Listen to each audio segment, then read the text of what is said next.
you very much, distinguished members of the business community of Italia, government officials, ladies and gentlemen.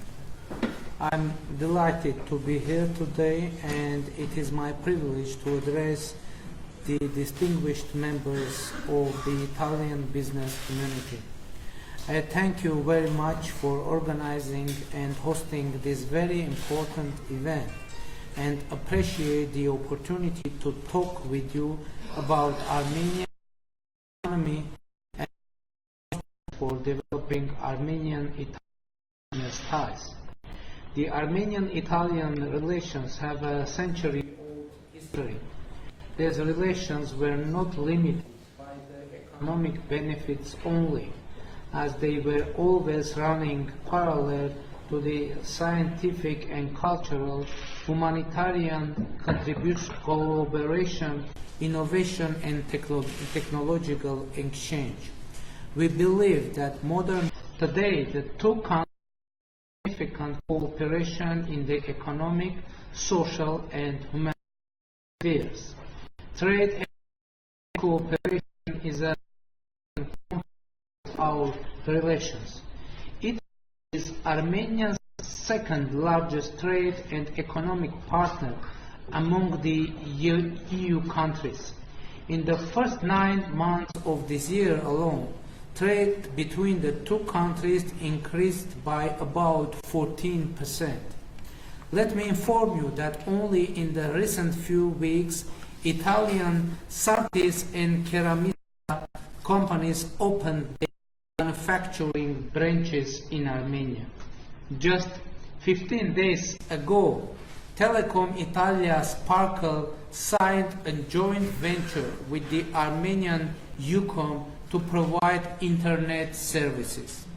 In July, we launched the construction of a 250 combined cycle gas turbine power plant in Yerevan. This project is implemented by Italian company Renko with an investment of about $250 million. The Italian state-run Siemens and German Siemens companies are also involved in the investment program. Renko has been engaged in business activities in Armenia since the early 2000s and has invested in hotels, luxury housing, and office building. In addition, in June 2019, we hosted an Armenian-Italian business forum, the first business forum with the participation of foreign investors taking place in Armenia after the Velvet Nonviolent People's Revolution of 2018. Today, Armenia is a country of fundamental transformations which opens wide prospect for the economic cooperation with Italy and other European partners. After the Velvet Revolution of 2018, we initiated reforms to modernize our political and economic institutions so as to strengthen democracy and establish conditions conducive for the economic growth and development. In this regard, we have already reached significant achievements. We have succeeded in eradicating systemic corruption. We have eliminated oligopolies, monopolies used to exercise political influence to gain economic results. We reinforced the rule of law and established a level playing field for all economic players. We are currently undertaking robust measures to reform our judiciary so as to have truly independent and efficiently working courts. Today, we are also changing the way we manage our economy. I believe that the reforms and economic revolution undertaken in Armenia would have a long-lasting effect on the country's economic development. Meanwhile, let me share with you some results already recorded in Armenia. In 2018, we registered a 5.2% of economic growth and maintained a low inflation rate. These are very positive results for a revolutionary year. Positive dynamics continues this year too. In the first 6 months of 2019, we had 6.5% of GDP growth. We had a 9% increase in exports. And recently, Moody's has improved Armenian rating to BA3. In September 2019, we issued $500 million Eurobonds with a maturity of 10 years and coupon rate of 3.9%. The Armenian Eurobonds was 4 times bigger than the offering. It has at least demonstrated foreign investors' trust in our economy policy and the ongoing structural reforms. These results are promising. However, there is much more that has to be done yet. Dear colleagues, if you ask me why you should invest in Armenia, my answer will be the following. Investing in a small country with global networks and skilled labor force is quite promising. Our government aims at introducing technological education, developing soft skills, and helping students to identify their aptitude through investing in primary, vocational, and higher education. Armenia provides an excellent opportunity for investors in high-tech industry and specifically in information technologies.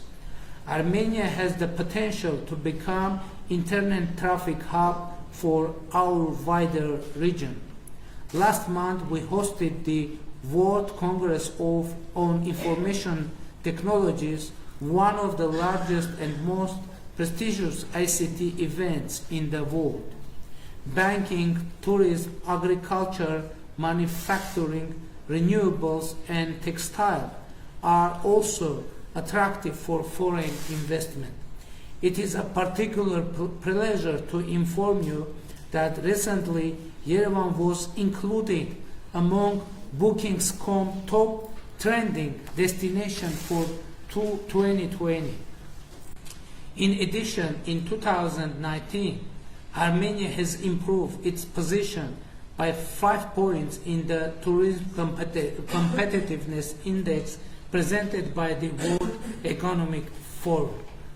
By the way, in 2019, we have already, as a result of 10 months, we have already 14% of growth in our tourism. Tourist Armenia. And by the way, from January 2020, Ryanair is starting direct flight from Milan and Rome to Yerevan. And our government implements an open door policy toward foreign investment, providing for the full property ownership. Unimpeded access to any sector with no restriction for personal recruitment, free and unlimited repatriation of profits, unlimited currency exchange on market rates, and guarantees against negotiation. The 5-year other clause protecting foreign investors against investment-related legislation changes is also a part of our investment framework. By the way, within recent 1.5 years, we had very positive amendment in our tax code. We have reduced our income tax and revenue tax, and now we have flat income tax, 23%, and now we are going to continue this process and to make our income tax even lower, 20% flat tax, and revenue tax also was reduced to 18%. With regard to international economic relations, Armenia has bilateral treaties on investment promotion and protection with 43 countries, including the United States. Armenia is a member of the International Center for Settlement of Investment Disputes. We have treaties on avoidance of double taxation and the prevention of fiscal evasion with 46 countries.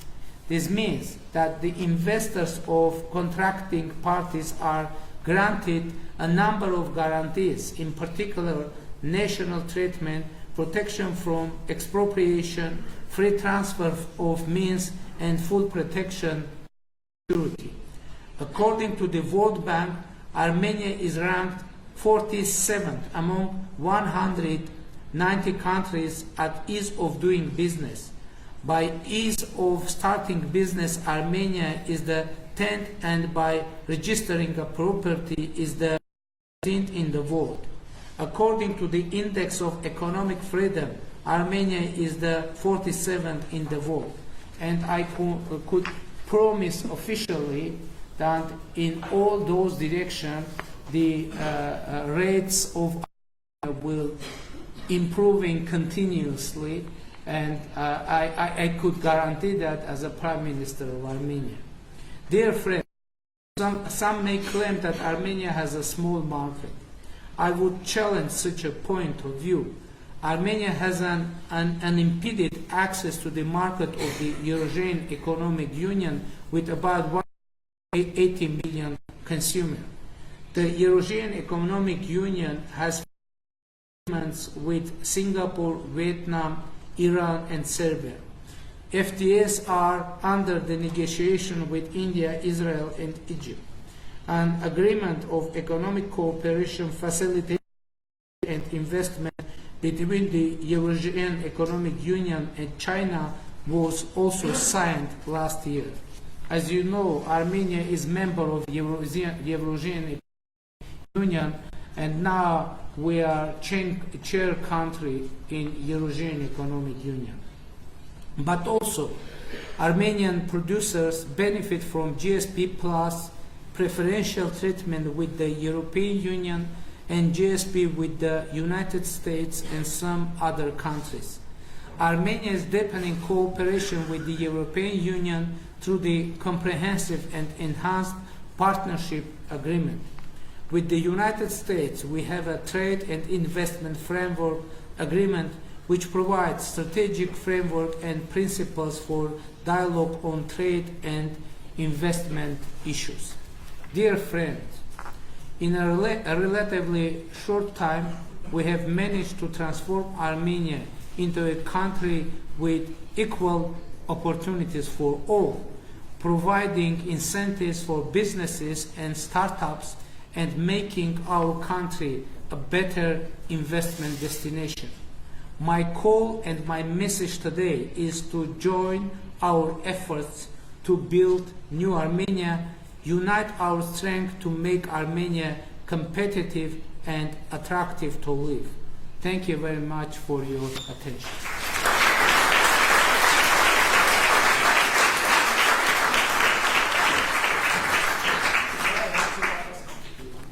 Բայց վերջում